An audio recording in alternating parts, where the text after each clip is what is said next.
Over the last few months in our physics class, we have kind of developed a little bit of a culture, and in a sense, sort of a surprising culture.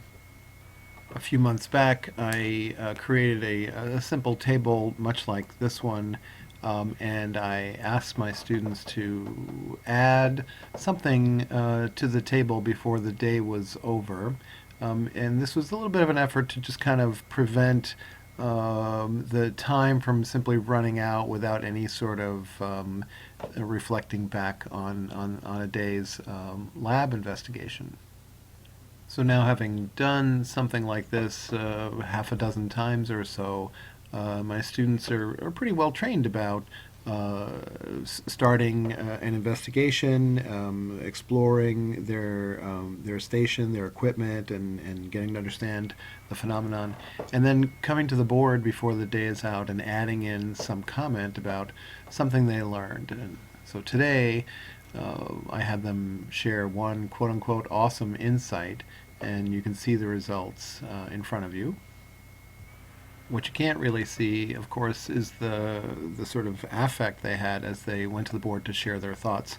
Um, a lot of enthusiasm, and they were quite eager to come to the board to add their thoughts.